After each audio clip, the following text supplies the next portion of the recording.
Sarvabhagavana Srimad Bhagavata Prabhu Kalit Dwandodida Ditya Sri Krishna Parivartida Paramananda Padaya Prema Varshakshara Sarvada Sarvasevyaya Sri Krishnaya Namostume Matteha Bando Matsangin Madguro Man Mahadana Mant Nistaraka Madbhakya Madananda Namostude Asadu Sadu Dadayin Adi Nicho Chatakara Hanamunjakada Chinma Premnathat Dandayospura Srimad Bhagavatam ki jai, Srila Prabhupada ki jai. Welcome to everybody for today's session. So yesterday we had been discussing sloka number 16. We will discuss it again actually. We have not completed our discussion. Srimad Bhagavatam, Canto 2, Chapter 2, sloka number 16. Managasva Buddhyamala Yaniyam Ya Kshetranya Edam Ninayetam Atmani Atmanamatmani Avarudyadiro Labdo Basandir Durameda Kratyat. Okay. Devotees read that actually. So I will explain the meaning, then we will go forward. Fine.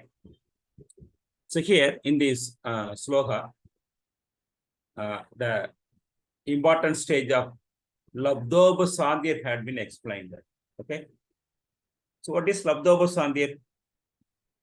Actually, the original sloka speaks about the Labdoba Sandhi situation attained by the Bhakti Mishra Yogi. He is a yogi. So naturally, he has achieved this particular situation because of his constant meditation on the Paramatma feature of the Supreme Lord. But Srila Prabhupada, of course, he has written the Labdoba Sandhi situation reached by Paramatma Yogi, giving some parallel explanation in the style of Bhakti Marga also. So mind plays a pivotal role in the process of meditation, Dhyana Yoga, or Bhakti Yoga, whatever it may be.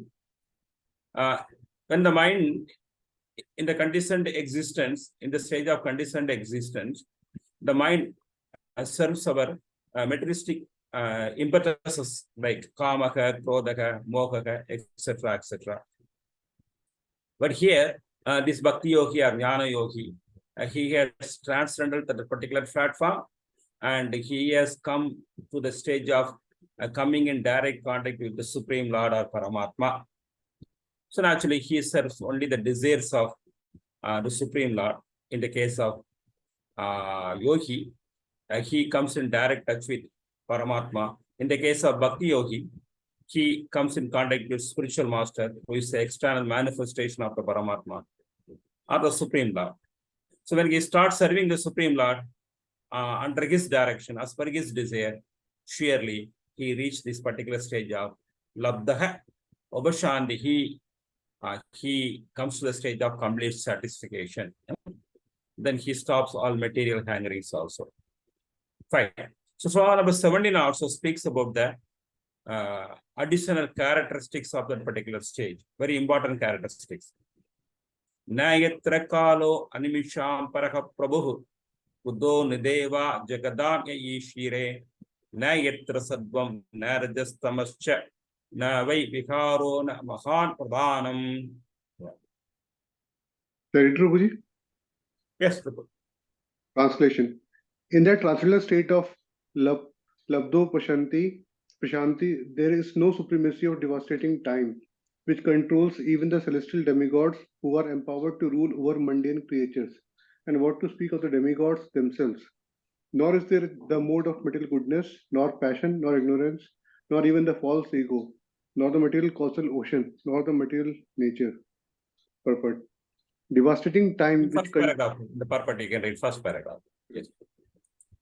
Devastating time which controls even the celestial demigods by its manifestations of past, present, and future does not act on the transcendental plane. The influence of time is exhibited in the symptoms of birth, death, old age, and disease, and these four principles of material conditions are present everywhere in any part of the material cosmos up to the planet Dharmaloka. where duration of life of the inhabitants appears to be the fabulous, insurmountable time even brings about death of Brahma. So what to speak of other demigods like Indra, Chandra, Surya, Vayu, and Varuna? The astronomical influence directed by the different demigods over mundane creatures is also conspicuous by its absence. In material existence, the living entities are afraid of satanic influence, but for a devotee on the transcendental plane, there is no such fear at all. The living entities change their material bodies in different shapes and forms under the influence of the different modes of material nature. But in the transcendental state, the devotee is gunatita, or above the material modes of goodness, passion, and ignorance. Thus, the false ego of I am the Lord of all I survey does not arise there. In the material world, the false ego of the living being trying to lord it over material nature is something like the moths falling in the blazing fire. The moth is captivated by the glaring beauty of the fire, and when he comes to enjoy it, the blazing fire consumes him. In the transcendental state, the living being is pure in his consciousness, and as such, he has no false ego to lord it over material nature. Rather, his pure consciousness directs him to surrender unto Supreme Lord, as stated in Bhagavad Gita 7.19. Vasudeva Sarvam Iti Sa Mahatma Sudurlabha. All this indicates that in the transcendental state, there is neither material creation nor the causal ocean for material nature. Hare Krishna. Yes, 1 minute.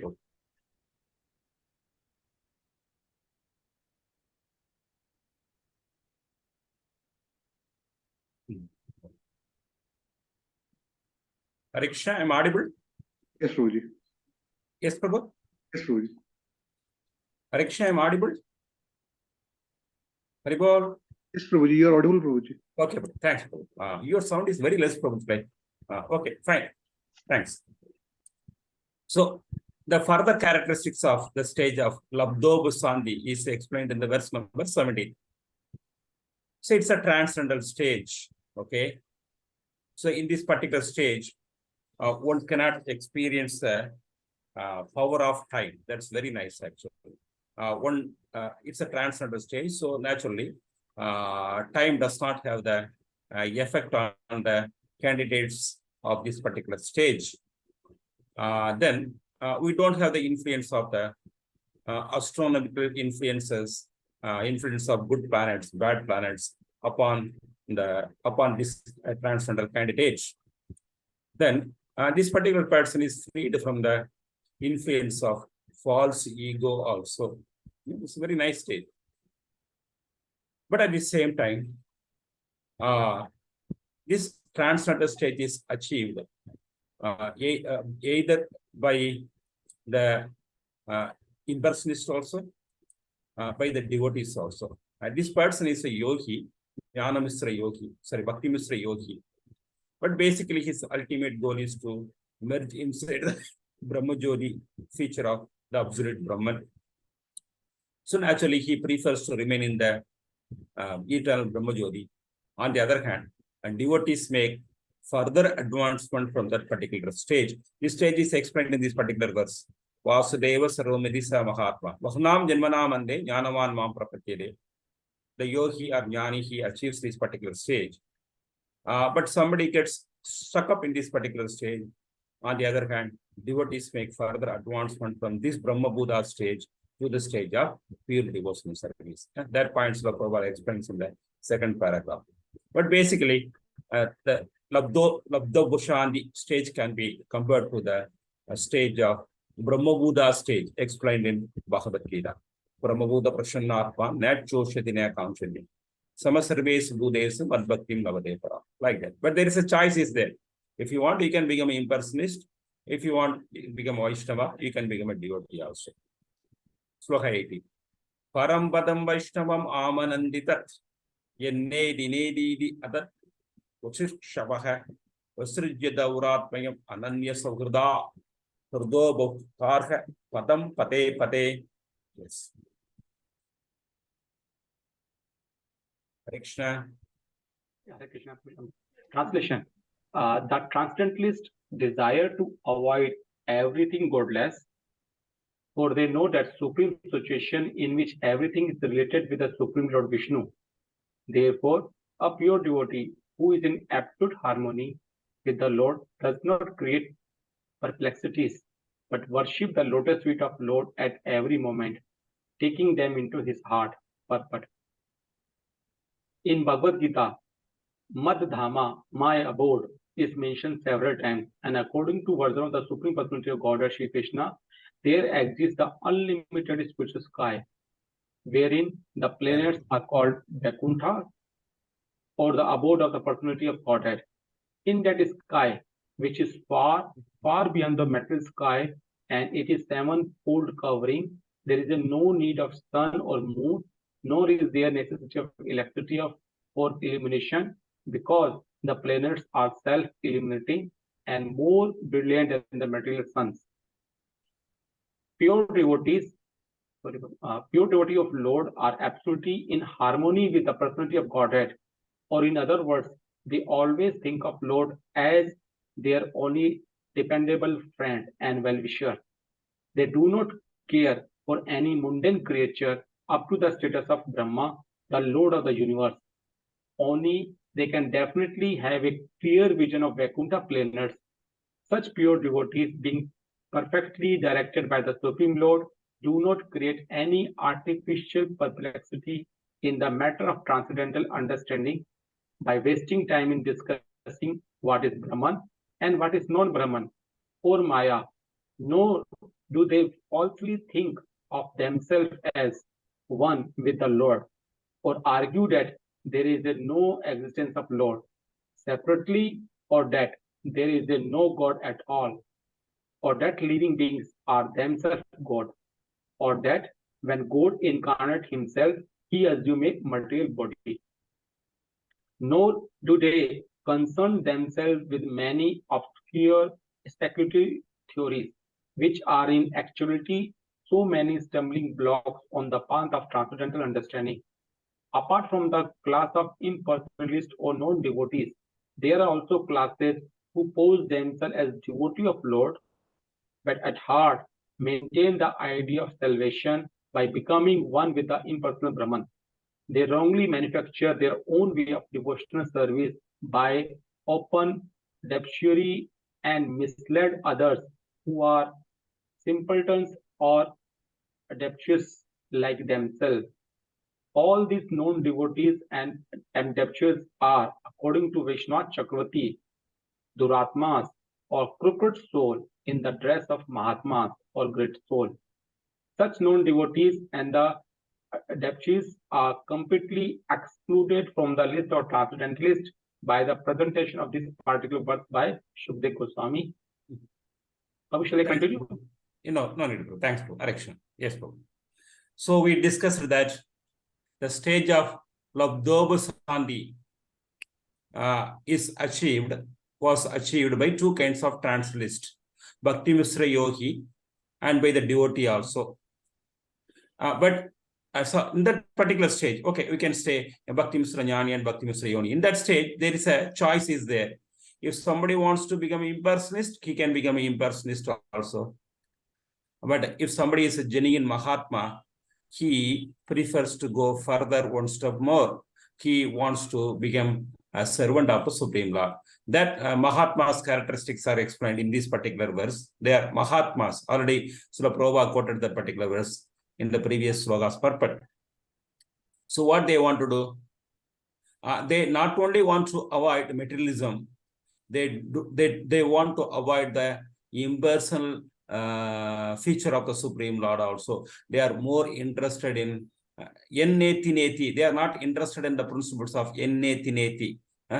This is Brahman, this is Maya. I am not of I am a part of Brahman. I am not a part of materialistic energy. So this is a mentality maintained by the Jnani and the Yogi for becoming one of the atom of the Brahman, for becoming identical with Brahman. But devotees are not interested in this kind of concept. They want to go to the lotus feet of the Supreme Lord. Patam patam yattu badamna desham. They want to go to the spiritual world. They want to serve the Supreme Lord in the spiritual world. That's the mood of the devotees. So naturally, they are known as Mahatmas. That impersonalist is known as Duratma, because he does not want to maintain his identity, individual identity. he does not want to understand the individual identity of the Parabrahman also. That's the thing. The impersonalists may interpret Parampadam as impersonal Brahmajyoti also. But impersonal Brahmajyoti can be classified as Parampadam because it exists based on the authority of the Supreme Lord. Krishna says in Bhagavad Gita, the impersonal Brahmajyoti is dependent on him. Correct? What is that verse? What is that verse? It has taken shelter under my lotus feet. More or less like that. Brahmano ki pradishta. Amritasya vyasya cha shashvatasya cha dharmasya. Thanks, Supayasya pantakasya cha. Yeah. So naturally, devotees understand that impersonal aspect of Brahmajyoti in that aspect. But for impersonist, impersonal Brahmajyoti is all in all. That's all. Ittam munis tubamaret vyavastido Vinjana drik virya surandi dashayah swa parshinabhidya gudam tato nilam stane susatsunam age jitakal klamaha. Hare Krishna, Prabhu. Hare Krishna. Translation. By the strength of scientific knowledge, one should be well situated in absolute realization and thus be able to extinguish all material desires.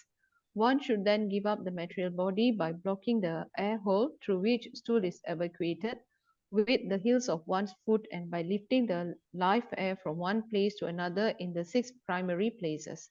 Purport.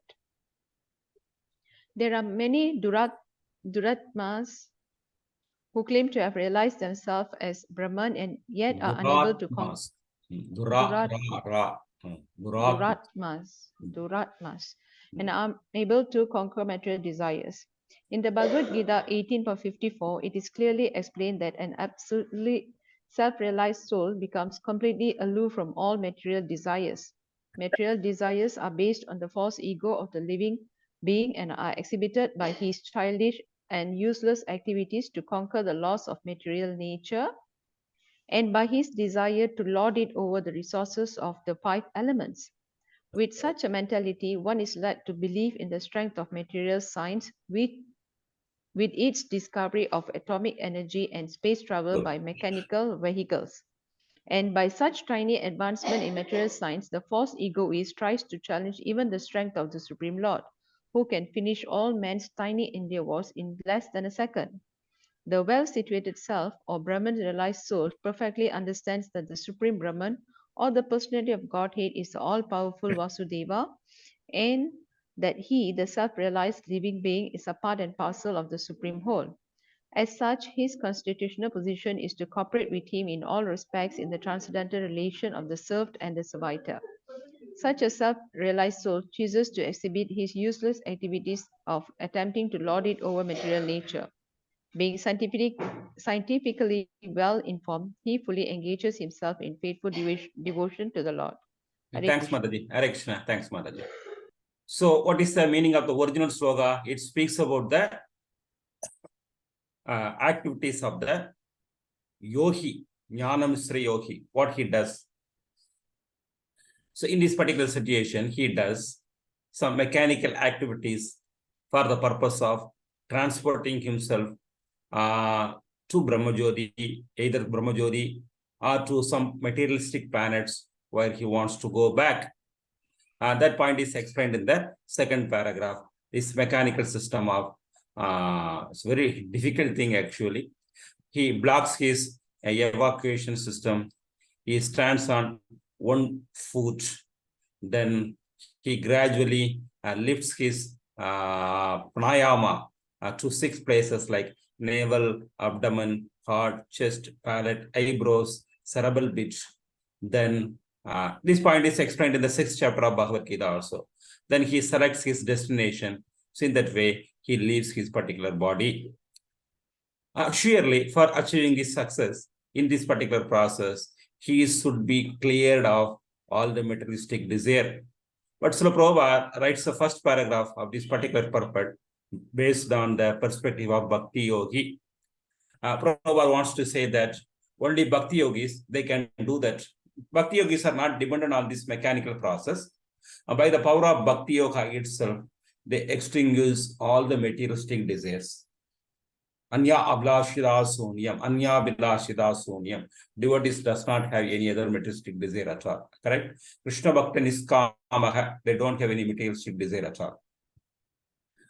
The impersonist, though he does not have any materialistic desire, but he has materialistic selfish desire, but he has spiritual selfish desire.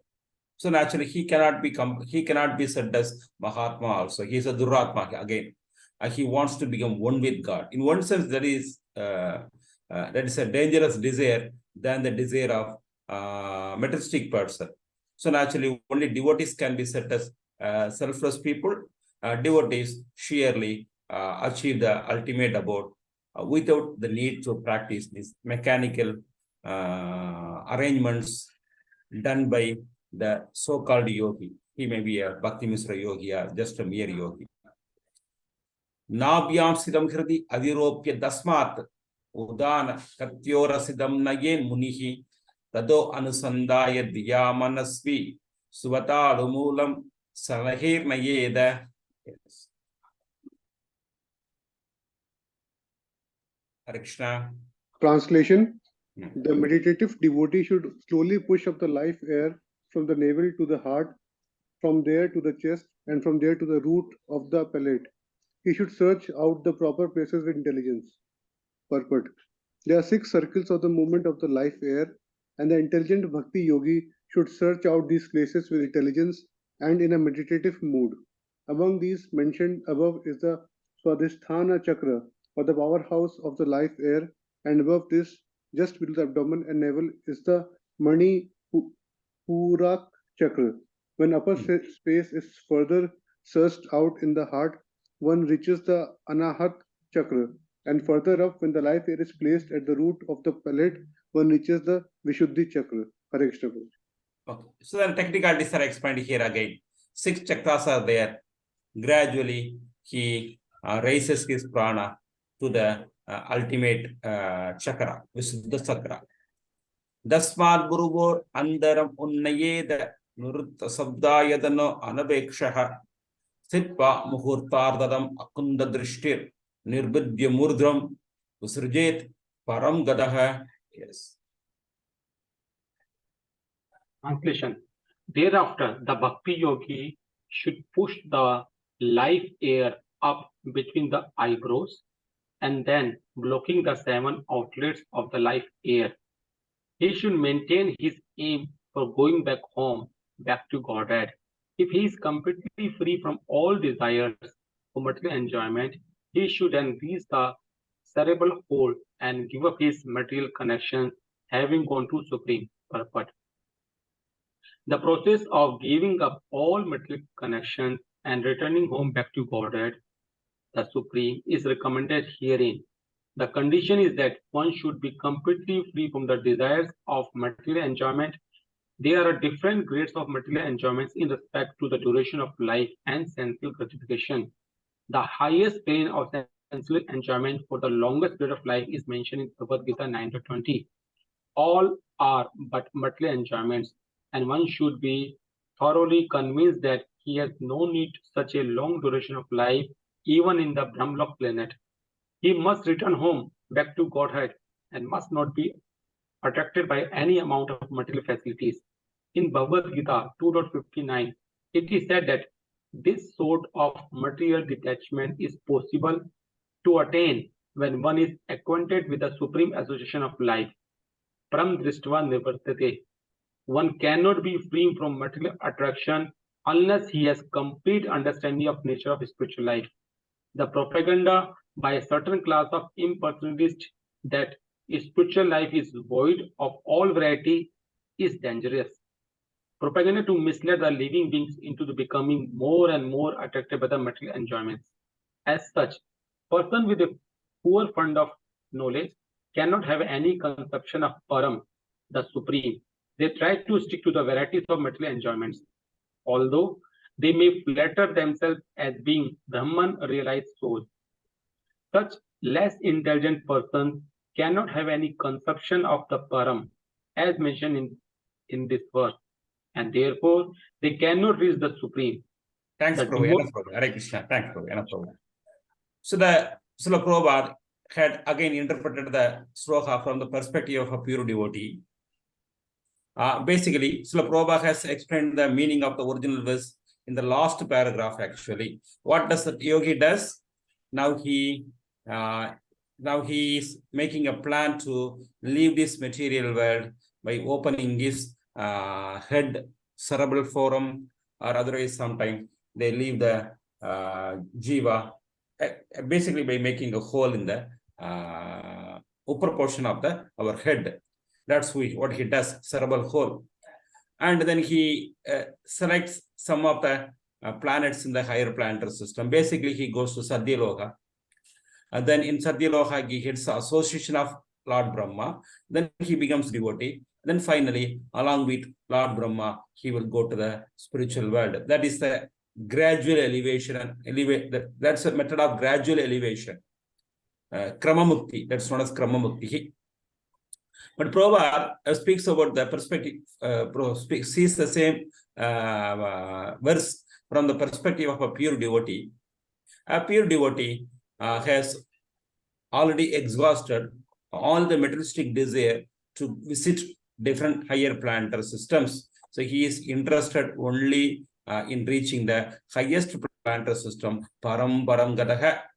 So naturally he wants to go there. Sometimes he may take help from this yoga process for the purpose of reaching the higher planetary systems. But generally, he is not dependent on any system of yoga, jnana for reaching higher planetary systems. He leaves everything in the hand of the God. And in a very simple way, by the mercy of the Supreme Lord, he reaches the highest planetary systems. In Srimad Bhagavatam, in first canto, we studied the pastime of one devotee leaving this material world, completely dependent on the Supreme Lord. He was not dependent on any other processes at all. Who is that particular devotee? In first canto? Parikshit Maharaj. Bhishma Bhishma Pitama. Bhishma Bhishma Pitama. Pitama. Yeah. Bhishma Parikshit Maharaj will leave the body in the 12th canto of Srimad Bhagavatam. Yes, Okay. Bhishma Pitama. Yeah. Okay. Then we can see in many episodes, they took help from this particular method of doing meditation and destroying their own body by creating fire from their own body also. What is that example in first canto of Srimad Bhagavatam? Dhritarashtra, that's the correct answer. Thank you very much. Dhritarashtra. So Dhritarashtra didn't reach spiritual world at all. He only got liberated. Then in the third canto of Srimad Bhagavatam, you will see the activity of Mother Sati also. She will do meditation. Then she will take help from this particular methodology, create fire. Then she will do self-mortality. She will commit suicide. Correct? Fine. So naturally, that's the reason Prabhupada writes, in Vedic culture, this particular method was so prominent. Basically, women were trained like that. In order to save their chastity, they will create fire from their own body and will make self-mortification. That was allowed actually for Sadriya women. And then many yogis, that's the natural of yogis. They will go to forest, so they will do this kind of meditation. And nobody will be there to take care of the body when they die, to do the final rites. So naturally, they will create fire, whatever may be the things. Then they will go to the world where they want. Sorry, Prabhuji, one yes. question. So, Prabhuji, in the translation, why Prabhupada used the Bhakti Yogi? In the previous verse, very good. I also wanted to say that particular point, Prabhu. I forgot and you said that, Prabhu. Correct. Basically, that refers to Bhakti Misra Jnani. Jnani, yeah. Bhakti Misra Yogi. Bhakti Misra Yogi, yeah. Yeah, thank you, Prabhu, for careful observation. I was about to say, I forget. Krishna inspired you. That was basically Bhakti Misra Yogi. That's the reason So, Prabhu, we don't need to follow this process, right? Because we are in the path of the service. Yeah. Because it's very tough because I can't. We devotees cannot conceive, Prabhu, because all these activities are tapasya done in the mode of passion and everything. We devotees cannot do this kind of tapasya. We are jolly people. Yeah. Our tapasya is taking prasadam, dancing in the kirtan. Kirtan. That's all. So Sukham Kartum Avyayam. We have such a easy, sweet process, and we have been trained in this process. How we can do that actually? Stopping our evacuation pole. It's horrible actually. Yeah, I don't know. No, because at the time of that, we don't have enough strength to think about it, okay, how we can do. A person is lying in ICU or somewhere, we don't know. But previously they used to do that. Yes. They're well trained. Yes, Yogis yes, used to yes, do that. yes. But it's a mechanical process based on our ego and based on our body's strength. Still, there are some yogis are there, and they are teaching this Yeah. six chakra yoga. There's Yeah. quite people are using as well. Surely many people are there. Still they are there. But it's not a sweet process. It's not a sweet process. We have left everything in Krishna's hand. That's our process. Yes, yes. He takes care. Yes. That's Guruji, the question. Yes, Prabhu. Guruji, which planet does Dhritarashtra reach? Dhritarashtra, the destination there, the Acharyas gives only that particular point. He didn't become Narottama. He becomes what else? They say Dhiraha. Dhiraha means he got liberated. It means he got freed from sins. The destination has not been mentioned actually. Where he went, whether he became a devotee in the next birth, that point is not explained. Is it like Brahma Jyoti? Did he reach Brahma Jyoti, Prabhuji? Can we say that? The choice is there. That's what we are discussing. Once when you reach the stage of Brahma Buddha, again the jiva has the choice because always it has the independence, minute independence. That's up to his choice. If he develop affection for Vaishnava association, he will become a devotee. If he develops only taste for mukti, impersonal mukti, he will become impersonist. In the case of Dhritarashtra, he maintained offensive attitude towards Vaishnavas for a long duration of time. That was the problem. Otherwise, he may have become devotee in this birth itself. Because Rudra gave him enough mercy. But he maintained enmity towards Vaishnavas. That is the reason he became disqualified to become a devotee. The Antaranga Sakti didn't allow him to enter inside devotees association at all. So naturally, we don't know what happened to him for that particular soul. But surely, again, choice is there. Individual taste is there. Individual selection is there, like that. So there the detail is not given. Fine. Yadi prayashinirpa parameshyam vaihayashanam yat viharam ashtadibatyam gunasannivaye sahaiva gachen manasendriya icha. Yes. Translation. However, O king, if a yogi maintains a desire for improved material enjoyments like transference to the topmost planet Brahmaloka or the achievement of the eightfold perfections, travel in outer space with the Vaihayasas or Vaihayasas or a situation in one of the millions of planets, then he has to take away with him the materially molded mind and senses. Purport by Srila Prabhupada. Jai Srila Prabhupada. In the upper stratus of the planetary systems, there are facilities thousands and thousands of times greater for material enjoyments than in the lower planetary systems. The topmost planetary systems consist of planets like Brahmaloka and Dhruvaloka, the pole star, and all of them are situated beyond Maharloka. The inhabitants of those planets are empowered with eightfold achievements of mystic perfection. They do not have to learn and practice the mystic processes of yoga perfection and achieve the power of becoming small like a particle, anima siddhi, or lighter than a soft feather, laghima siddhi. They do not have to get anything and everything from anywhere and everywhere. Prapatti siddhi, to become heavy.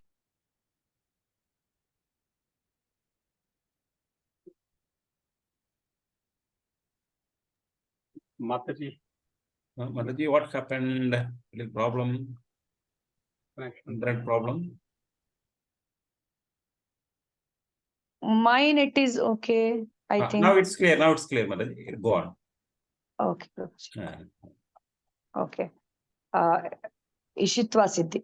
To control all material elements, Vashitva Siddhi. To possess such power as will never be frustrated in any desire, Prakamya Siddhi. Or to assume any shape or form, one may even whimsically desire, Kama Vasaita Siddhi. All these experiences are as common as natural gifts for the inhabitants of those higher planets.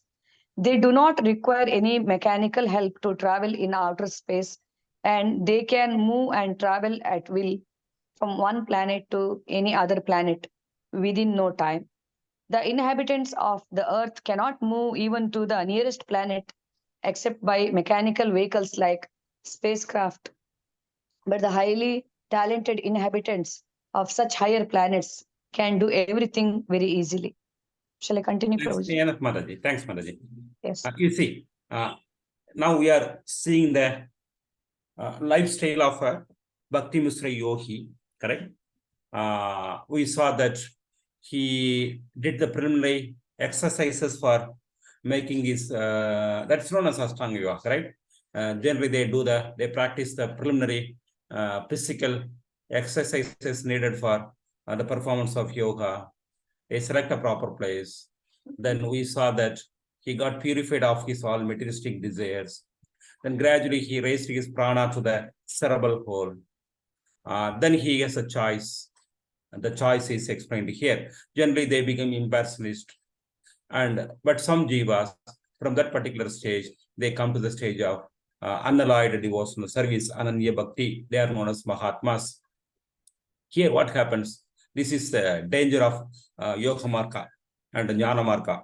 Jnana Marka, Jnana is they want to merge inside Brahmajori. If he is a yogi, generally speaking, he is qualified because since he got purified of materialistic desire, Parameshtiam, he become qualified to go to the highest materialistic planet known as Brahmaloka. That is the explanation given by Vishwanath Chakravarti.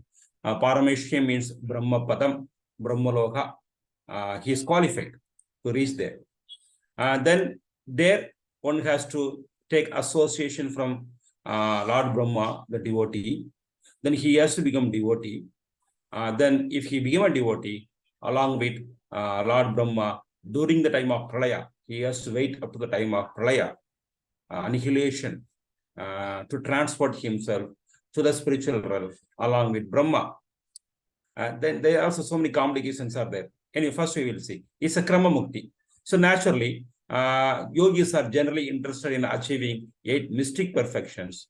So naturally, if he is interested in that way, surely he cannot go to the spiritual world because he has a spiritual materialistic desire.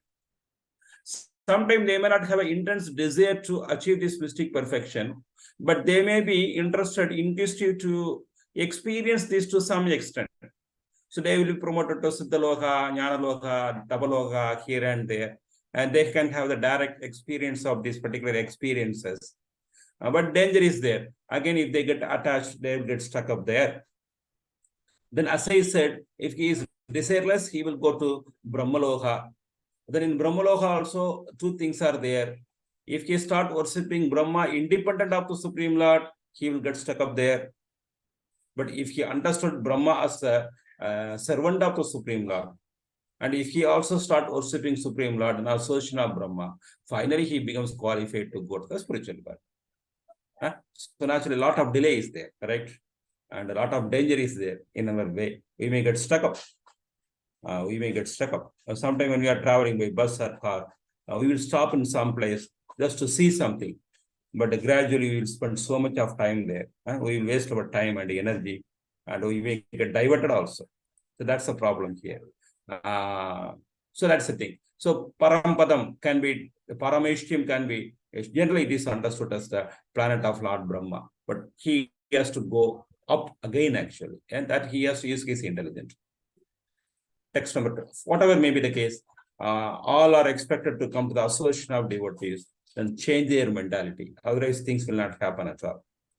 Hare Krishna, Prabhuji, Yeah. I have a question. Can I Yes. ask?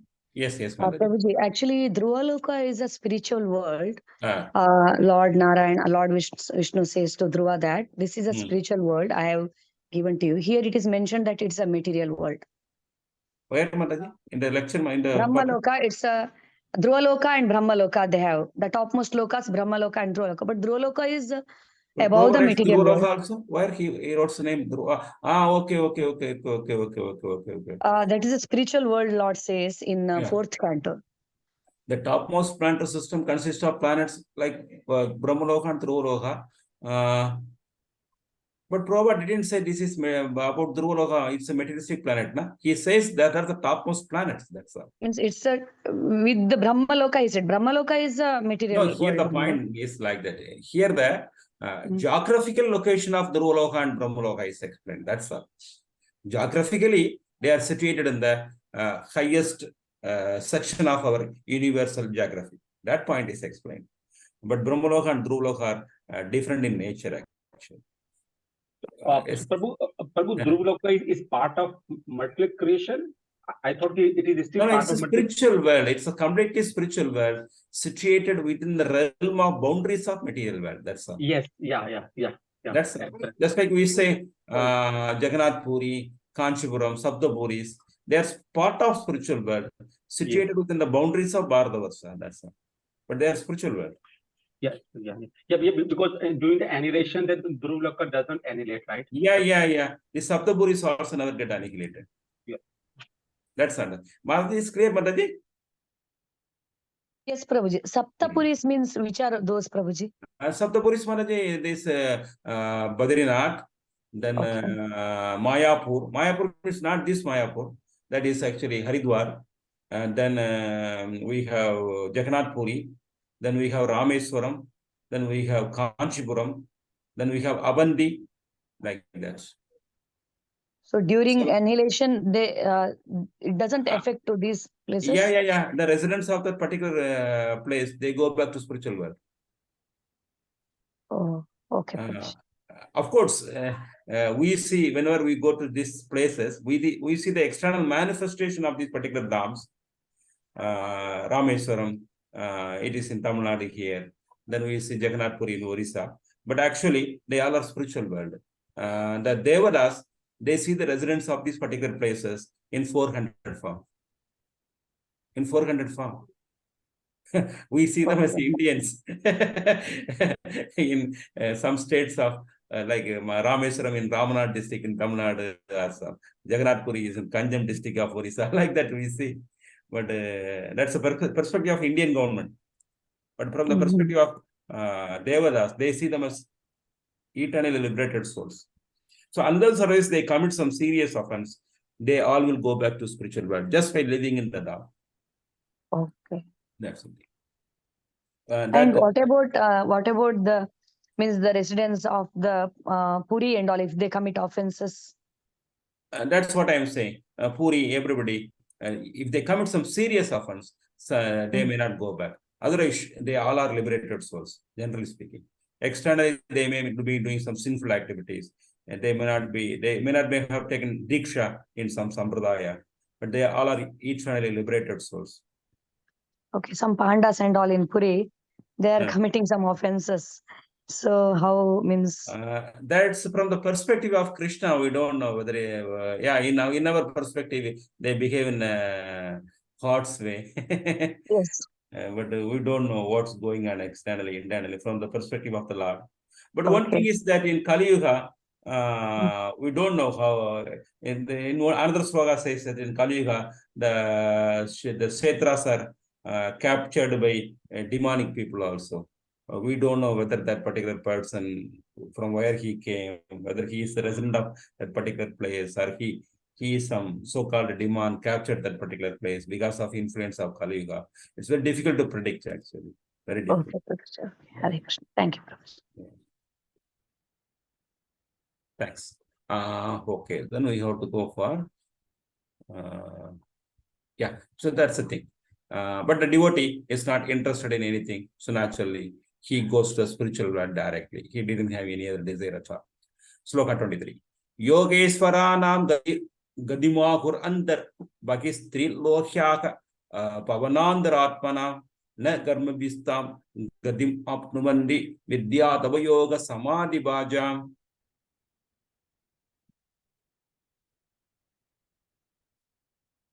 Hare Krishna. Vaibhava, or shall I read? Okay, I'll read, Prabhuji. I'll read. Translation. The transcendentalists are concerned with the spiritual body as such, but the strength of the devotional service, austerities, mystic power, and transcendental knowledge, their movements are unrestricted within and beyond the material worlds. The fruitive workers or the gross materialist can never move in such an unrestricted manner. Purport. The materialist scientists' endeavor to reach other planets by mechanical vehicles is only a futile attempt. One can, however, reach heavenly planets by virtuous activities, but one can never expect to go beyond Swarga or Janalok by such mechanical or materialistic activities, either gross or subtle. The transcendentalists who have nothing to do with the gross material body can move anywhere within or beyond the material worlds. Within the material worlds, they move in the planetary systems of the Mahar, Janas, Tapas, and Satyaloka, and beyond the material worlds, they can move in the Vakuntas as unrestricted spacemen. Narad Muni is one of the examples of such spacemen, and Durvasa Muni is one of such mystics. By the strength of devotional service, austerities, mystic powers, and transcendental knowledge, anyone can move like Narad Muni or Durvasa Muni. It is said that Durvasa Muni traveled throughout the entirety of material space and part of spiritual space within 1 year only. The speed of transcendentalists can never be attained by the gross or subtle materialist. It's a beautiful example given by Srila Prabhupada. So, surely, naturally, devotees, if you take Yogesvarana Gadim, if you take Yogesvarana, the ultimate successful candidates of Yoga Marga, we have to say as devotees. Because Yoginama Visarvesa Madhyadendaratmanaka Sradhavan Bhajade Yoma Sami Iktatamo Mataka. One who has one who meditates on the whoever who meditates on the transcendental form of the Lord always should be considered as the best yogi. So naturally, devotees are the best yogis. So devotees are not interested in any materialistic destination at all. Surely they want to go to spiritual world. So naturally, they are interested in spiritual body. Dhruva, of course, naturally, so when you achieve spiritual body, your travel is unrestricted within the boundaries of material world. You are allowed to go here and there, anywhere, whatever you want. And you are allowed to go to spiritual world also. Narada Muni is the greatest example. Durvasa Muni is a special case actually. Yogis cannot travel to spiritual world. They can travel only up to Brahmaloka. So Durvasa is a special case. Surely he is not a devotee. He is a great mystic yogi. So naturally, he has the power and the capacity to travel to all the planetary systems. These 4 Kumaras also special cases. They were allowed to enter spiritual world in some special circumstances. So in the case of Durvasa Muni, we say that he went to spiritual world, but sometimes Acharya says that he went to the place of Srodakasai Vishnu, who lives, that is a spiritual world within the boundaries of material world, correct? He went there and prayed for protection. Sometimes Brahma, along with all the Devatas, also go there. That's the beginning of the 10th canto of Srimad Bhagavatam, to make prayers so that the Lord can make incarnation to protect Devatas. That story is in the 8th canto of Srimad Bhagavatam, and again the 10th canto of Srimad Bhagavatam. Brahma goes along with Devatas. So naturally, we cannot say that Durvasa Muni entered that spiritual world where devotees render devotional service to the different forms of Vishnu in any one of the rasa. Then 4 Kumaras entered the spiritual world in the 4th canto of Srimad Bhagavatam. That happened there by some arrangement of the Lord. And we cannot say that they really entered so much also. In the doorway itself, they got some problem with the Vaikundavasis. Then the Lord came there and solved the problem. So they also didn't really enter inside the interior region of spiritual world. But 2 are special cases. So naturally, no yogi, no jnani, no karmi is allowed to enter inside the spiritual realm at all. It's not possible at all. Krishna says in Bhagavad Gita, only devotees can enter there. What is that sloka? They will never come back also. What is that sloka? Napnuanandi mahatmanaha samsittim paramam gadaha. Correct? They will not come back at all. Only mahatmas, devotees can enter there. Vaishwanaram yaki vikayasha gadaka susumnaya brahma padena sosisha uduta kalpo adaharer udashtat prayadi chakram nirvasai sumaram. Translation. O king, when such a mystic passes over the Milky Way by the illuminating Shushmana to reach the highest planet, Brahmlok, he goes first to Vaishvanar, the planet of deity of fire, wherein he becomes completely cleansed of all contamination, and thereafter he still goes higher to the circle of Shishumar to relate with the Lord Hari, the personality of Godhead, Parpat, the polar star of the universe, and the circle thereof is called the Shishumar circle, and therein the local residential planet of personality of Godhead, Shirodakshay Vishnu, is situated. Before reaching there, the mystic passes over the Milky Way to reach Brahmlok, and while going there, he first reaches the Vaishvanar Lok, where the demigods control fire. On the Vaishvanar Lok, the yogi become completely cleansed of all dirty sin acquired while in contact with the material world. The Milky Way in the sky is indicated herein as the way leading to Brahmlok, the highest planet of universe. Fine. So naturally, we have so many subtle ways actually for the travel of the jiva. Just like on the land, previously there used to be a silken route from Europe to China and India. It's a very famous route. In India, we have the famous route from South India to North India known as Grand Trunk Express. We have Grand Trunk Road like that. In the same way, the pilots may be well versed in the routes of sky also. But here, in the same way, one should understand that particular wordings was used like Vaihashanaha. Vaihashanaha refers to the subtle travel route of liberate some purified souls, we can say. So naturally, that point is explained in the 8th chapter of Bhagavad Gita also.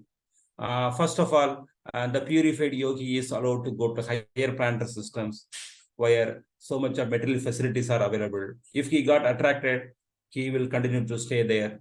Otherwise, he will go to Siddhaloka. He will experience the mystic perfection. There, everybody has the mystic perfection. Even the child has the mystic perfection. He will have the first class experience of the mystic experience in the Maharaloka amongst the residents of the Maharaloka.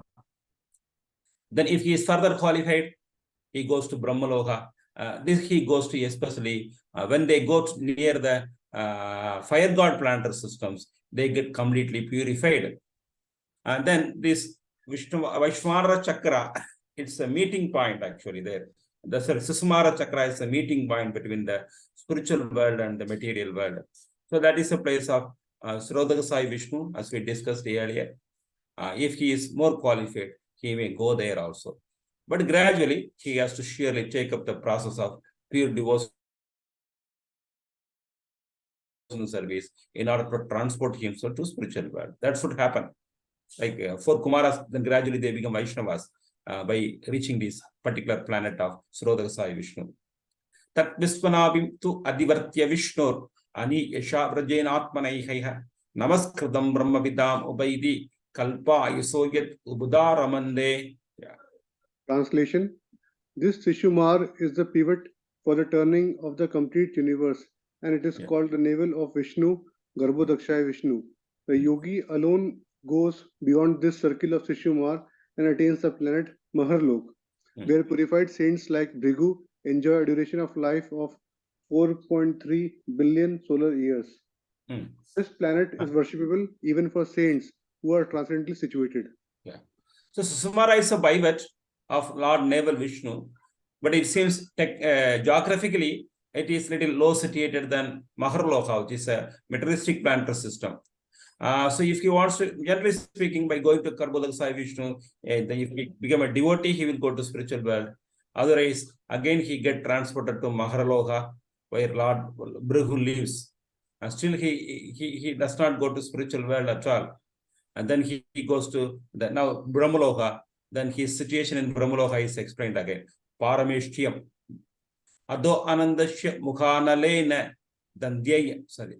Dandahyamanam Niriksha Viswam Niryadisiddeswara Jushtadishyam Yad Dvai Parartyam Tatyu Parameshtyam.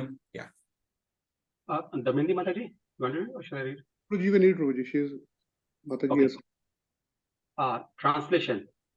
At the time of final devastation of complete universe, the end of duration of Brahma's life, a flame of fire emanates from the mouth of Ananta, from the bottom of universe.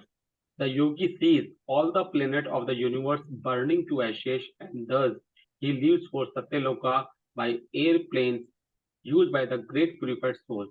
The duration of life in Satyaloka is calculated to be 15.4 trillion. I think so. I'm not able to read.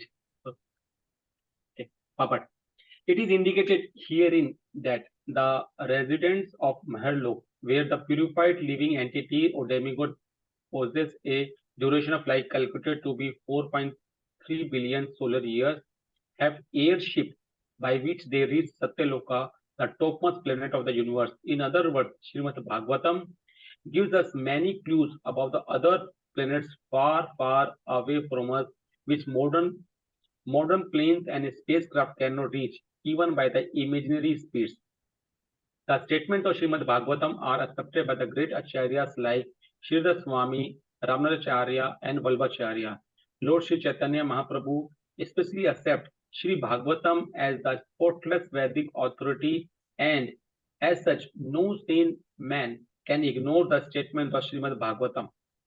When it is spoken by the self-realized soul, Srila Shukdev Goswami, who follows in the footsteps of his great father, Srila Vyasadeva, the compiler of all Vedic literature. In the creation of Lord, there are many wonderful things we can see with our own eyes every day and night, but we are unable to reach them. Equipped by the modern materialistic science, we should not therefore depend on the fragmentary authority of materialistic science for knowing things beyond the range of scientific purview.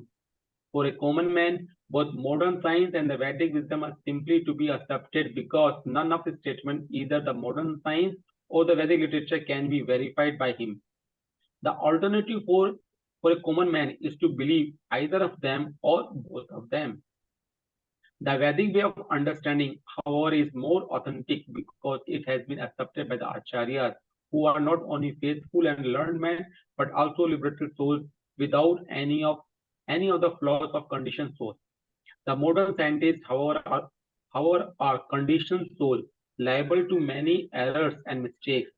Therefore, the safe side is to accept the authentic version of Vedic literature like Srimad Bhagavatam, which is accepted unanimously by the great acharyas. Hare Krishna. Hare Krishna. So here naturally we hear many astonishing statements. In Maharloka, that purified souls lives for, as Prabhu said, 432 million solar years. And then again from there he is promoted to Satyaloka. There he will live for so many number of years. And if he got purified, means if he became a devotee during the time of annihilation, along with the purified devotees, he will transport himself to spiritual world. Otherwise, aho, Vishwanath Chakravarti uses the word aho. It is very pathetic. Ado anandaram. Even the life in Brahmaloka has a end actually. Such a long duration of time, but it has a end. That's what Krishna says in Bhagavad Gita also. Yedi kalpa paryandam kaudagavasa tatraivastadam ichadi tada kalpande sadi. He wants to live there for eternally, but he cannot live there. Tada kalpande sadi. There also they have a end. They have a end. Long duration of time, anandaram, they have a end. In the planet of Parameshya means Sadyalokam Pradi, in the Sadyaloka also. So naturally, Krishna also says in Bhagavad Gita, Abrahmavuna Loka, even from Brahmaloka, people fell down to his materialistic planetary system. So Srila Prabhupada speaks about the difference between the Vedic authority and the modern scientific authority. Previously, during the time of Vedic culture, people have faith so much on the instructions of Vedas. In Indian languages, vernacular languages, in all languages, we may have some proverbs like that. People will say that if they cannot understand anything, but if you force them to accept something, they will say that in the common Indian vernacular language usages, it's a common thing. If you force somebody to follow something, if they are not convinced, they will say that, is it a Vedic authority to follow? Why I have to follow you? It's like a Vedic authority. They will use the word Vedic authority. So naturally, it's a commonly understandable thing in Indian culture, previously whole Vedic culture, that whether we understand or not, we have to follow Vedic authority, because we cannot understand everything by using this human brain about the informations given by Vedic literatures.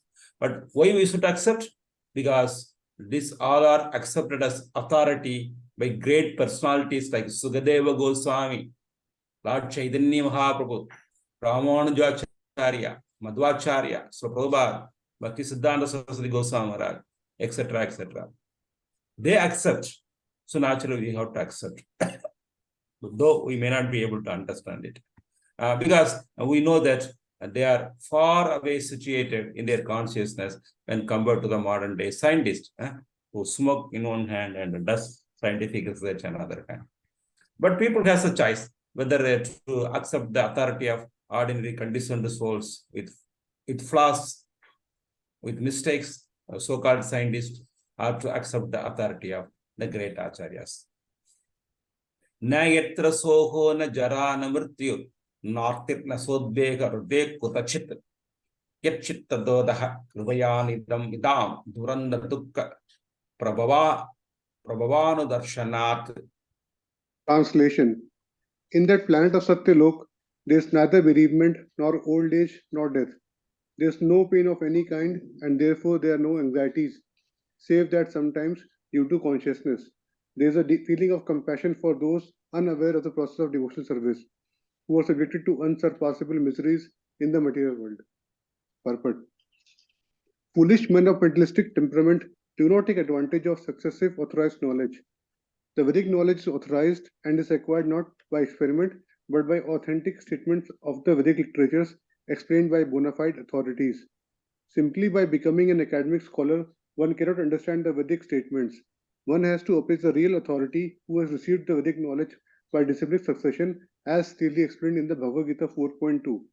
Lord Krishna affirmed that the system of knowledge as explained in the Bhagavad Gita was explained to the sun god, and knowledge descent by discrete succession from the sun god to his son Manu, from Manu to King Ikshvaku, to forefather Lord Ramchandra, and the system of knowledge was explained down the line of great sages, one after another.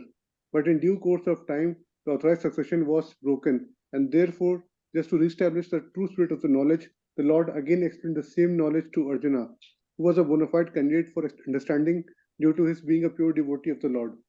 Bhagavad Gita, as it was understood by Arjuna, is also explained Bhagavad Gita 10.12 to 13. But there are many foolish men who do not follow in the footsteps of Arjuna in understanding the spirit of Bhagavad Gita. They create instead their own interpretations, which are as foolish as they themselves, and thereby only help to put a stumbling block on the path of real understanding, misdirecting the innocent followers who are less intelligent, or the Shudras. It is said that one should become a Brahmana before one can understand the Vedic statements, and this stricture is as important as the stricture that no one shall become a lawyer who has not qualified himself as a graduate. Such a stricture is not an impediment in the path of progress for anyone and everyone, but it is necessary for an unqualified understanding of a particular science. Vedic knowledge is misinterpreted by those who are not qualified Brahmanas. A qualified Brahmana is one who has undergone strict training under the guidance of a bona fide spiritual master. Vaji, further also? No need, Prabhu. I will explain, Prabhu. Fine. Okay. Fine. So it's a very tricky sloka actually. Little tricky sloka. So surely Brahmaloka is the topmost planet of this materialistic planetary system. But at the same, so naturally, there is no old age there. That's good, fine. So one does not experience so much of unhappiness there. Artihi, sure, good. The word mrityu is a little tricky. There is no mrityu there, death there. It is written like that. But it's something like when compared to the other planetary system, and that particular word we have to understand like that, because in Brahmaloka also there is a end. There is a end. It end happens actually there also. Then what happens here? Some problems are there actually, because the residents of Brahmaloka sometimes they descend down because they see the materialistic miseries of the material world, and they come down here for helping people in that regard. So in a pure spiritual platform, one should not get affected by the materialistic miseries of the people also. So naturally, this indicate that this planet is not completely spiritual. Otherwise, one can take in a different way also. Those who have become devotees in Brahmaloka, sometimes they come down for the purpose of preaching to the residents of Bhuloka also. In the case of Jesus, sometimes people argue that he is a resident of. Sometimes people quote from some Puranas also. He is a resident of Brahmaloka. He came down for the purpose of preaching and alleviating the miseries of the material world. So one has to understand this sloka very carefully. Surely, even Brahmaloka planetary systems also material. They are not completely spiritual actually. Okay, one has to understand that in that respect actually. Fine. Then Srila Prabhupada naturally speaks about, so much speaks about authority. One has to understand everything through the via medium of the real spiritual authority. We will see 28 also speaks about the characteristic of Satyaloka. What is said here? Tato Vishesham Pradibhatya Nirbayas Tenat Panaupo Analamurtir Atparan Jyotirmayo Vayum Ubetya Kale Vayu Atmanakam Brahatatmalingam. Yes. Translation. After reaching Satyaloka, the devotee is specifically able to be incorporated fearlessly by the subtle body in an identity similar to that of gross body, and one after another he gradually attains stages of existence from earthly to watery, fiery, glowing, and airy until he reaches the ethereal stage. Purport. Anyone who can reach Brahmaloka or Satyaloka by dint of spiritual perfection and practice is qualified to attain three different types of perfection. One who has attained a specific planet by dint of pious activities attains places in terms of his comparative pious activities. One who has attained the place by dint of Virat or Hiranyagarbha worship is liberated along with the liberation of Brahma. But one who attains the place by dint of devotional service is specifically mentioned here in relation to how he can penetrate into the different covering of the universe and thus ultimately disclose his spiritual identity in the absolute atmosphere of supreme existence. According to Sri Jiva Goswami, all the universes are clustered together up and down, and each and every one of them is separately seven-folded covering.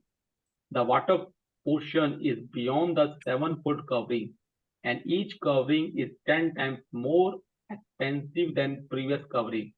The personality of Godhead, who creates all such universes by his breathing period, lies above the cluster of universes. The water of causal ocean is differently situated than the covering water of the universe. The water that serves as covering for the universe is material, whereas the water of causal ocean is spiritual. As such, the watery covering mentioned herein is considered to be false egoistic covering of the living entities. and the gradual process of liberation from the material covering. One after another, as mentioned herein, is the gradual process of being liberated from false egoistic conception of material gross body, and then being absorbed in identification of subtle body, till the attainment of pure spiritual body in the absolute realm of kingdom of God. Prabhu, shall I continue? You can continue, Prabhu. It's a very important purpose. Yeah. Srila Siddha Swami confirms that a part of material nature, after being initiated by the Lord, is known as the Mahatattva. A fraction portion of Mahatattva is called the false ego. A portion of ego is the vibration of sound, and a portion of sound is atmosphere air. A portion of airy atmosphere is turned into forms, and the forms constitute the power of electricity or heat. Heat produces the smell of aroma of the earth, and the gross earth is produced by such aroma. And all these combined together constitute the cosmic phenomenon. The extent of cosmic phenomenon is calculated to be diametrically both ways 4 billion miles. Then the covering of universe begins. The first stratum of covering is calculated to extend 80 million miles, and the subsequent covering of the universes are respectively of fire, effulgence, air, and ether, one after another, each extending 10 times further than the previous.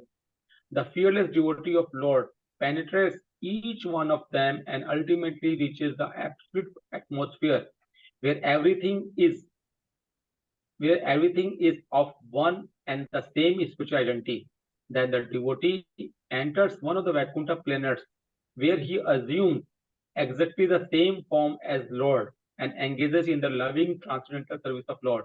That is the highest perfection of devotional life. Beyond this, there is nothing to be desired or achieved by the perfect yogi. Hare Krishna. Thanks, Prabhu. So Brahmaloka is achieved by three kinds of spiritualists, correct? Somebody achieves Brahmaloka by the dint of their performance in the line of Karmakanda. Some achieves Brahmaloka by the strict performance in the Yoga Marga, correct? Then some people, they achieve, okay, then third category of people, they achieve Brahmaloka by the strict performance of worship of Hiranyagarbha, Lord Brahma. Then the final category of people are known as devotees. They reach Brahmaloka by the power of their devotion. Naturally, they will, okay. So amongst these four categories of people, surely, here it is said that you see the only devotees has the qualification to penetrate the walls of the universe and enters inside spiritual world, because it's a very thick covering. Here it is said that we know that it is made of 8 coverings. We have 8 different kinds of energies. So naturally, we have 8 different thick walls made of 8 different kinds of energies, 5 gross energies and 3 subtle energy. And we know that the diameter of the subsequent walls are 10 times greater than the previous walls also. That also we know that particular point. So it's not an easy thing to cross the boundaries of the material creation and to enter inside spiritual world. And then again, we see so many big arrangements are there. Mahatattva is there, one portion of Mahatattva that we always study in the Sangya Tattva, in the third kind of Srimad Bhagavatam, told by Kabila, Lord Kabila. The diameter of the universe is 4 billion miles. How Mahatattva get divided into 3 different kinds of ego. Then how further the 3 different kinds of ego produces senses and the objects of the senses, etc., etc. So in this way, the jiva is entrapped here in a very strong way. So here, 3 kinds of people may have reached the Brahmaloka. And the first person is by the dint of his performance in the line of Karmakanda. Another one is by his performance in the Yoga Marga. Then one is actually Virat worship of Hiranyagarbha, who worships Lord Brahma independent of the Supreme Personality of the Godhead. All these people, or have got the qualification to reach Brahmaloka, but surely they have to use their situation in Brahmaloka. There they have to develop devotion towards the Supreme Lord in order to transport themselves to the spiritual world. Otherwise, they have to come back again here. So they cannot, it's not a big achievement. It's a big achievement in one sense, but surely they will come back because they have not developed a devotional taste at all. For going to spiritual world, we have to develop taste in the line of Vaibhava Bhakti, Prema Bhakti. Otherwise, it is not possible at all. We will see anything, any points in commentaries. Yeah, the same thing. They have to come back. That's very clear. They cannot go back at all. Fine. Prabhuji, I have a query, Prabhuji. Yes, Prabhu. Yes, Prabhu. Prabhuji, all the demons who are killed by the Lord, so what destination do they achieve? Because they cannot enter spiritual world because they are not devotees. So how do I say understand where These do they? people are neither impersonalist. If he is an impersonalist, he will go to Brahmajori. They are not impersonalist also. Correct? They perform their, some are very good performance of their pious activities, some are good performance of their yoga process. Some people, they were the worshippers of Hiranyagarbha, Lord Brahma as an independent personality from the Supreme Lord. So they reached Brahmaloka, that's all. There they are allowed to live for so many number of years, that's all. That's their only achievement. The demons, the demons who are like enemy of the Lord.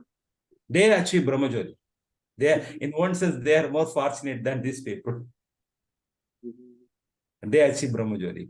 The demands killed by. And that is the reason. See, Mayavadis are such a great scholars.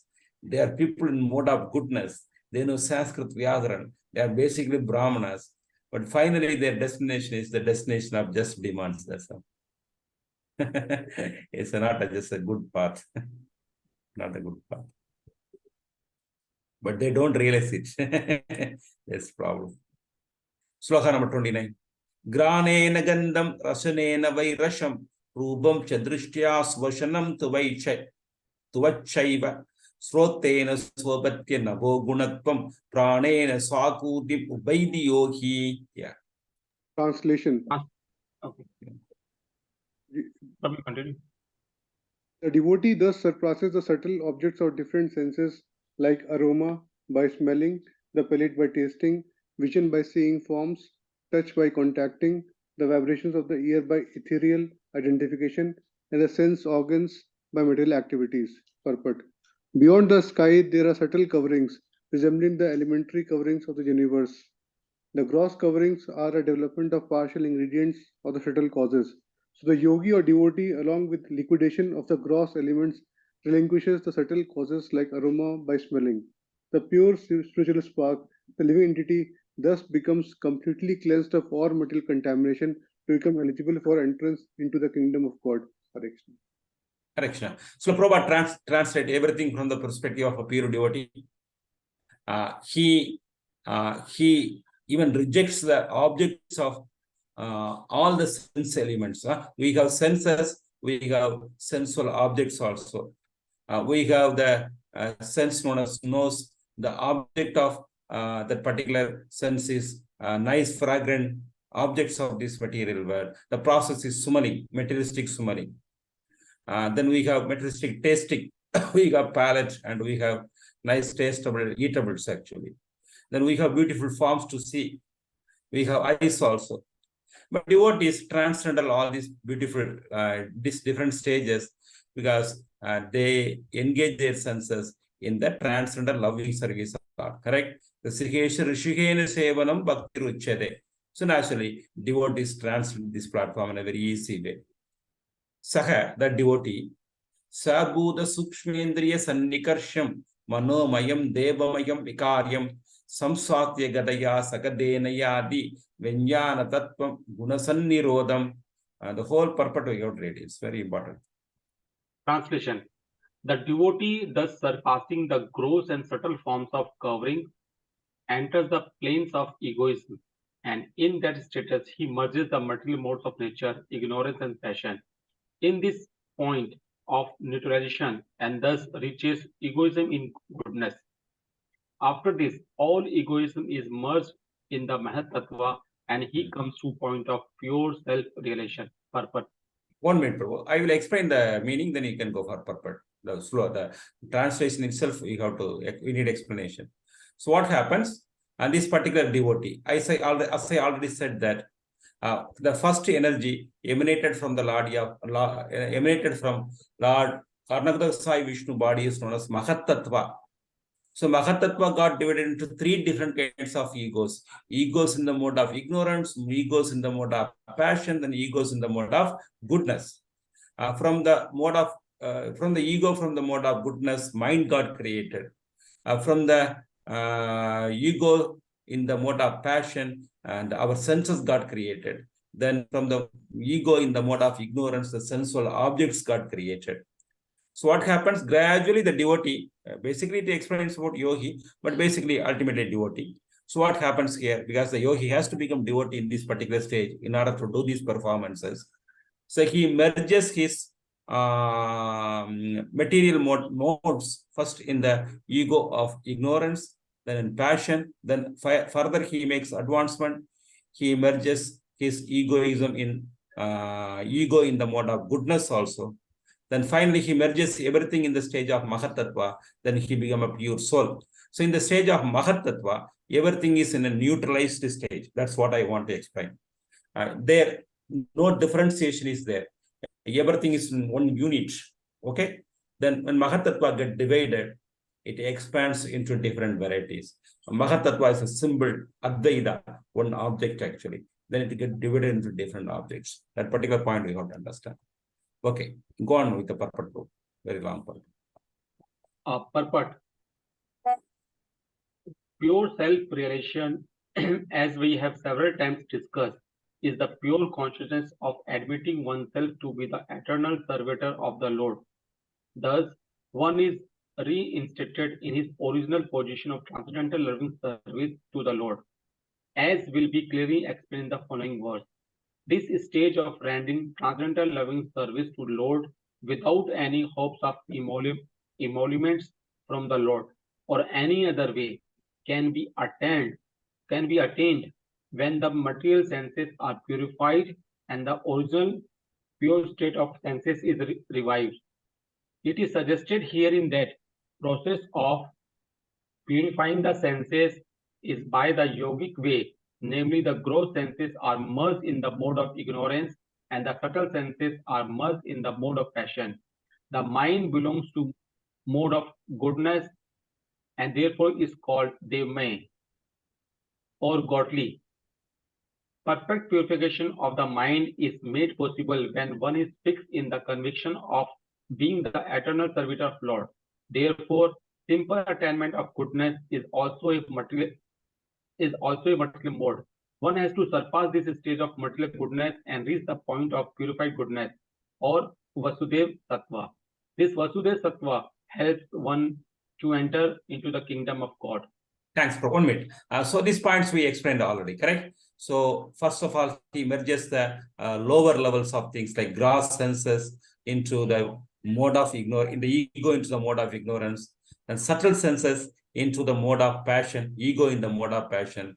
Then finally, he has to give up the mode of Saddoguna also, material mode of Saddoguna also. So in material mode of Saddoguna, from material Saddoguna, our mind is created, Devadas got created, Devada bodies got created. So we have to transcend this particular stage also. So naturally, one has to reach the stage of Suddha Saddoguna for the purpose of transporting himself to the kingdom of God. So the process of Bhakti, the process of Jnana Marga is under the control of material Saddoguna. And the process of Karma Marga is under the control of Rajoguna. The process of Suddha Bhakti, Ananya Bhakti, is in the control of Visuddha Saddoguna, under the control of direct control of Antaranga Sakti. So naturally, one has to take up the process of pure devotional service. Fine. Go on, bro. We may also remember in this connection that the process of gradual emancipation by the devotees in the manner mentioned above, although authority is not viable in the present age because of people being primarily unaware of yoga practice. The so-called yoga practice by the professional protagonist may be physiologically beneficial, but such small successes cannot help one in the attainment of spiritual emancipation, as mentioned herein. 5,000 years ago, when the social status of human society was in perfect Vedic order, the yoga process mentioned herein was a common affair for everyone, because everyone, and especially the Brahman and Kshatriya, was trained in the transcendental art under the care of a spiritual master far away from home in the status of brahmacharya. Modern man, however, is incompetent to understand it perfectly. Lord Thanks. Shri- I will explain, then you can go. So naturally, Prabhupada, now a summary study is given. So we studied about Krama Mukti now, actually. First of all, that yogi, he practices the path of Yoga Marga. Then he purified himself. Then he gradually raised his prana to different chakras. Then he entered into higher planetary systems, correct? Then from higher planetary systems, he went to Brahmaloka. Then from Brahmaloka, he reaches spiritual world. So this is known as Krama Mukti, gradual elevation to spiritual world. This method is possible for the people of the previous yuga because they had a long duration of lifetime. They can practice this particular method of yoga, Bhakti Misra Yoga. Then gradually they go to one planet, to another planet, then finally they go to spiritual world. Surely, in this age, nobody has even the fundamental qualities for the practice of this path of Krama Mukti at all. So it should be completely rejected. It's just a theoretical explanation is given here. Practically, we cannot advise anybody to take up this particular process at all. Even if it is taken during the time of Vedic culture also, it's a dangerous path that we discussed. When you go to Surgaloka, you may get attracted by the activities of Surgaloka. When you go to Brahmaloka, you may get attracted by the qualities of Brahmaloka Vasis. Then again, your progress towards spiritual world is hampered actually. So actually, it's not a suitable method for any age at all, especially for the age of Kali. Fine. Then you can read the next chapter. It's very easy. Yeah. Lord Shri Chaitanya therefore made it easier for the prospective devotee of the present age in the following specific manner. Ultimately, there is no difference in the result. The first and foremost point is that one must understand the prime importance of Bhakti Yoga. The living beings in different species of life are undergoing different terms of engagement according to their fruitive actions and reaction. But in the execution of different activities, one who secures some resources in Bhakti Yoga can understand the importance of service to the Lord through the causeless mercy of Lord, as well as that of the spiritual master. A sincere soul is helped by the Lord through meeting a bona fide spiritual master, the representative of the Lord. By the instruction of such a spiritual master, one gets the seed of Bhakti Yoga. Lord Sri Chaitanya Mahaprabhu recommends that the devotee sow the seed of Bhakti Yoga in his heart and nurture it by the watering of hearing and chanting the holy name, fame, etc. of the Lord. The simple process of offenselessly chanting and hearing the holy name of the Lord will gradually promote one very soon to the stage of emancipation. There are the three stages in chanting the holy name of the Lord.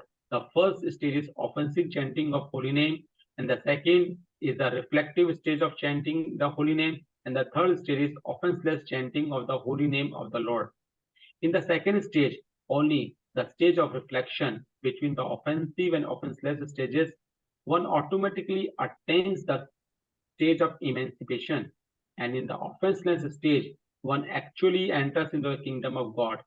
Although physically he may be apparently within the material world, to attain the offenseless stage, one must be on guard in the following manner.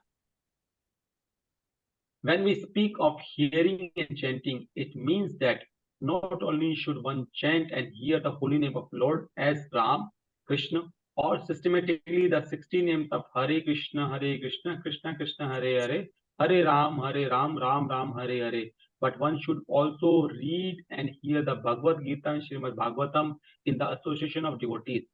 The primary practice of Bhakti Yoga will cause the seed directly sown in the heart to sprout, and by regular watering process as mentioned above, Bhakti Yoga creeper will begin to grow by systematically nurturing by a regular watering process as mentioned above. Bhakti Yoga creeper will begin to grow by systematically nurturing. The creeper will grow to such an extent that it will penetrate the covering of the universe, as we have heard in the previous verses, reach the effulgent sky, the Brahm Jyoti, and go farther and farther and reach the spiritual sky, where there are innumerable spiritual planets called Vaikuntha Loka. Above all of them is Krishna Loka or Golok Vrindavan, wherein the growing creeper enters and take repose at the lotus feet of Lord Shri Krishna, the original personality of Godhead.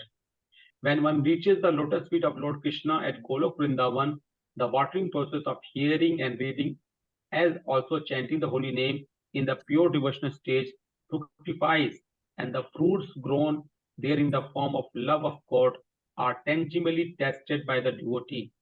Even though he is here in this material world, the ripe fruit of love of God are relished only by the devotees constantly engaged in the watering process as described above. But the working devotee must always be mindful so that creeper which has so grown will not be cut off. Therefore, he should be mindful of the following consideration. That we know, offenses we know. Okay. So the basic thing is like the same thing. So naturally, the recommendation is given for taking up the process of Bhakti Yoga as advocated by Lord Chaitanya Mahaprabhu. Bhakti Yoga is basically centered around two processes known as hearing and chanting. And if you do, so naturally in chanting, it's a very easy process, but at the same time, it has three stages: offensive stage, reflective stage, then offensive stage. So naturally, one should be well aware of the offenses, and he has to practice the chanting of the holy name of the Lord without any offense. Then surely his Bhakti Radha creeper grows, then finally takes shelter of the Lord's lotus feet in spiritual world. That's the expected thing. So that's an easy method. That's a very easy method. Text number 31.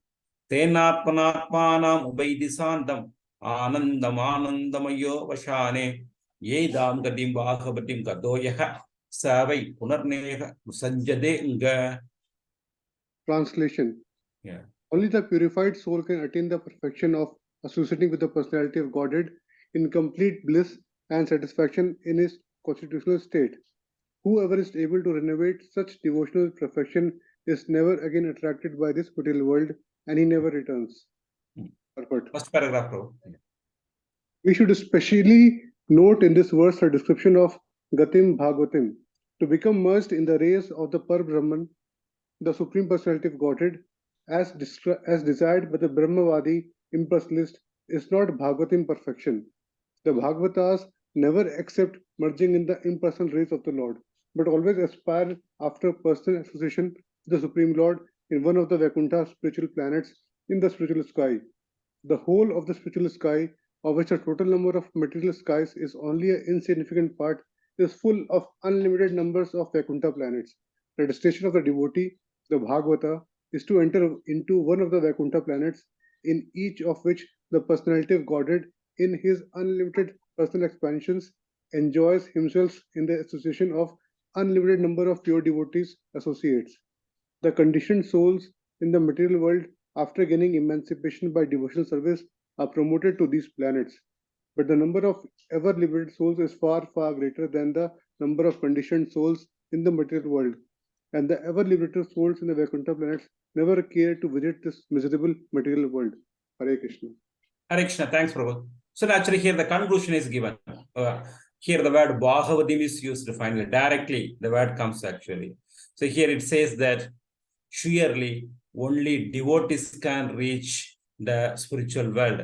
Though the description continues about Bhakti Mr. Yogi, so Prabhupada keeping the view of ultimate conclusion, he has written purpose in his own style.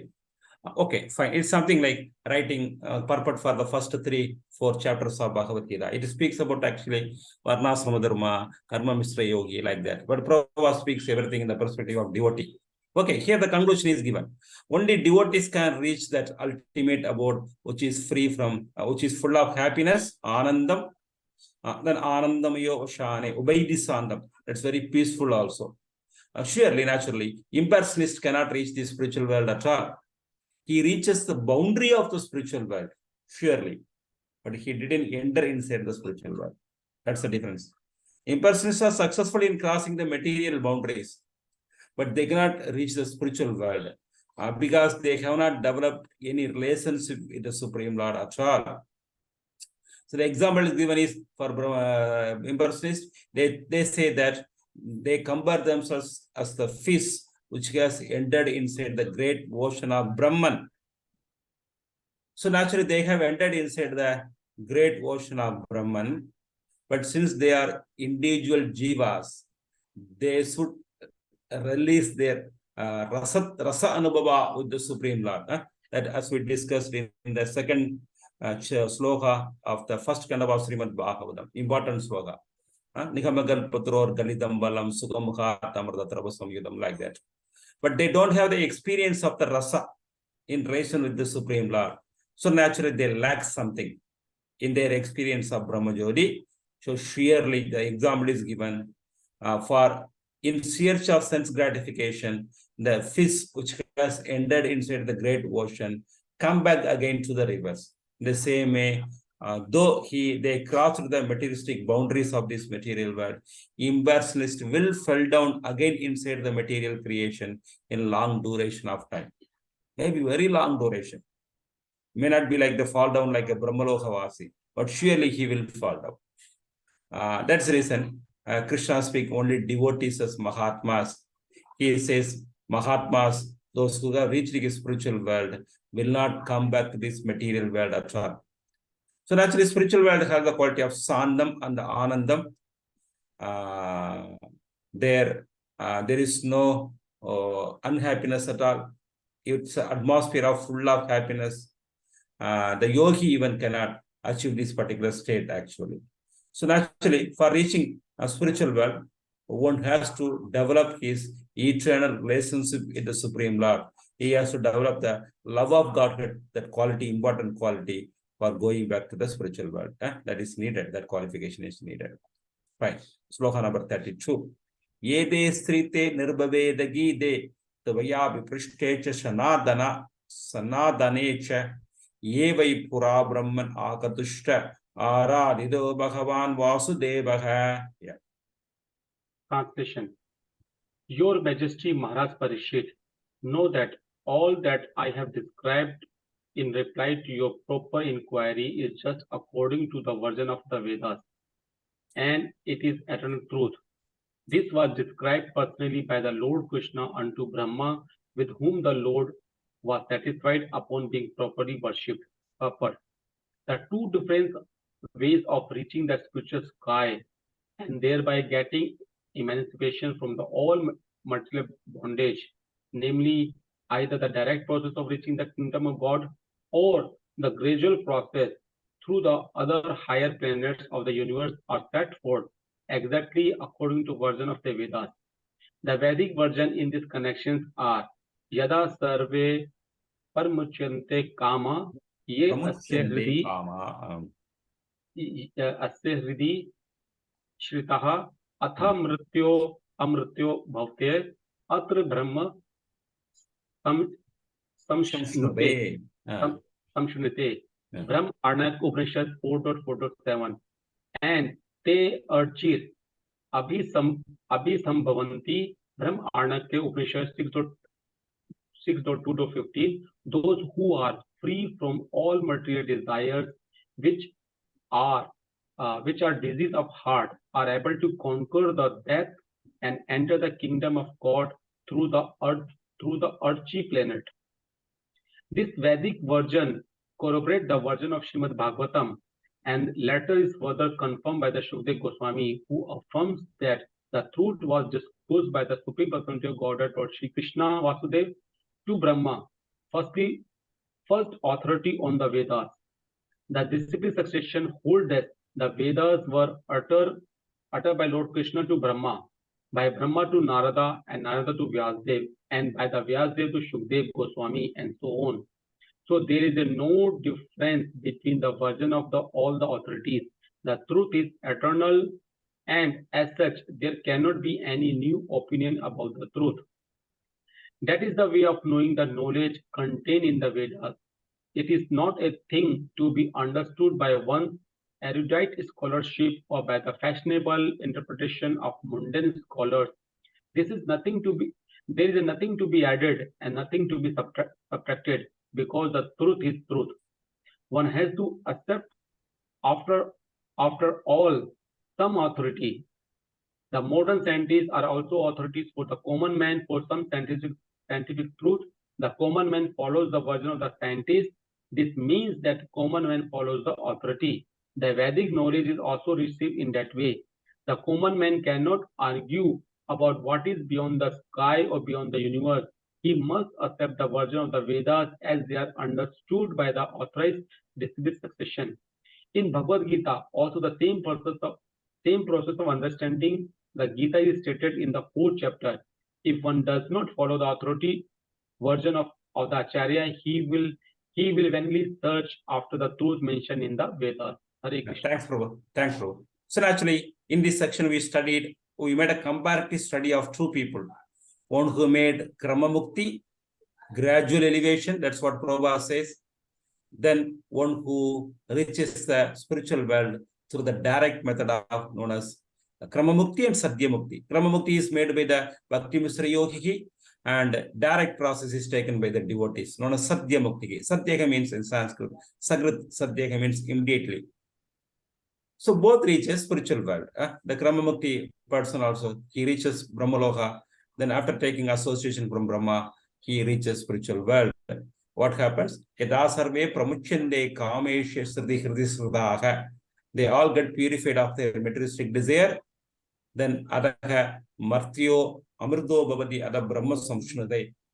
They archir abhisambhavandi. Through the vaya medium of this different planetary system, they reach the spiritual world. Then Srila Prabhupada speaks about the importance of authority. This is the way we have to understand and import of Vedic literature from the mouth of authorities. So Sukadev explained in such a way that though there are two ways are there, it's better to take up the process of bhakti directly, because the process of Krama Mukti has its own dangers also.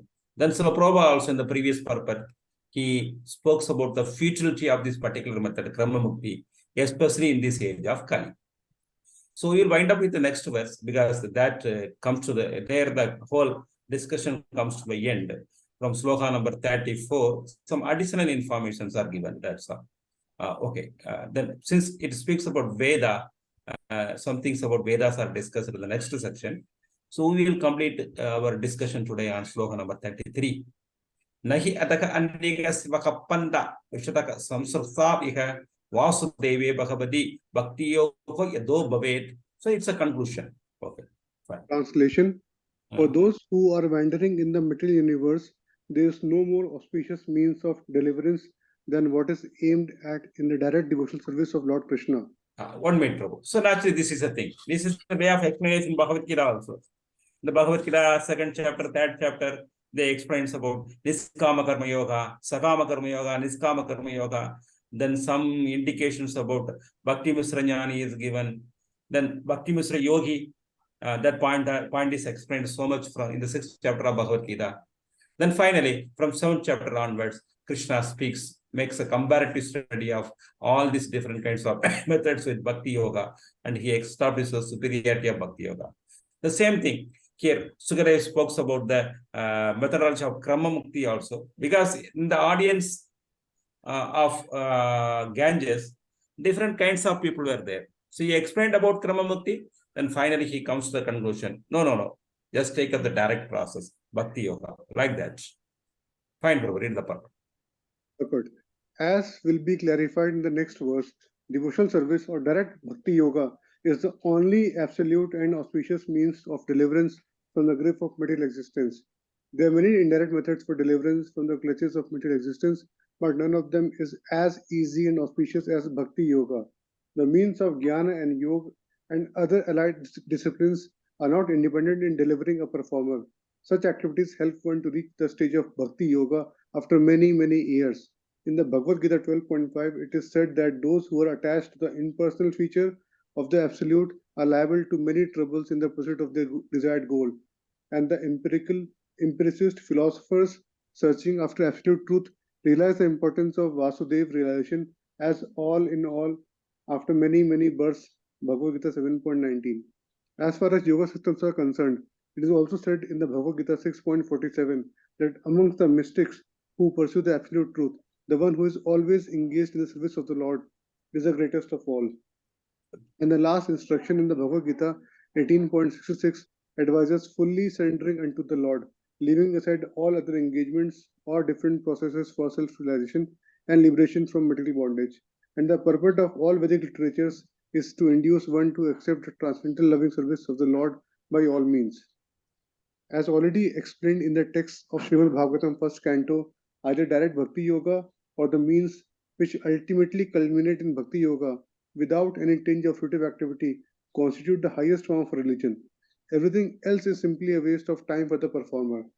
Srila Siddhar Swami and all other acharyas like Jiva Goswami agree that Bhakti Yoga is not only easy, simple, natural, and free from trouble, but is the only source of happiness for the human being. Hare Krishna. Thanks, Prabhu. So naturally, all other parts, Krama Mukti, everything is dependent on Bhakti Yoga, correct? In the Krama Mukti, he first also he practices yoga practices along with the mixture of Bhakti, little bit. It's a Bhakti Mishra Yogi. Anyway, then he came to Maharloka, Tabaloka, then finally Sadhya Brahmaloka. Then in Brahmaloka, again he has to take up the process of Bhakti. Then only he can reach the spiritual world. So naturally, this process is dependent on Bhakti Yoga. Then why don't he take up the process of Bhakti Yoga here in the earthly planet itself? Why he has to waste his time, so much time? Anyway, somehow that finally everybody has to take up the process of Bhakti Yoga. Jnani, he got moksha, but then finally he fell down here. Again, he has to take up the process of Bhakti Yoga for reaching the spiritual world. So why don't everybody, all the different methods are dependent on the process of Bhakti Yoga for their success in their respective methods also. In certain stage, everybody has to give up their own path, take up the process of Bhakti Yoga. So naturally, better take the process of Bhakti Yoga in the beginning itself. And the process of Bhakti Yoga is very easy also. It's not so much time consuming also. It's very easy to perform when compared to the Yoga Marga also. So naturally, here, Sukadev himself gives the conclusion that Svaka Pandaha means path. The most auspicious path is the process of Bhakti Yoga to Lord Vasudev.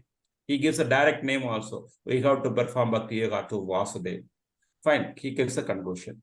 Then from in the next section, the relationship between Vedas and this particular process of Bhakti is explained actually.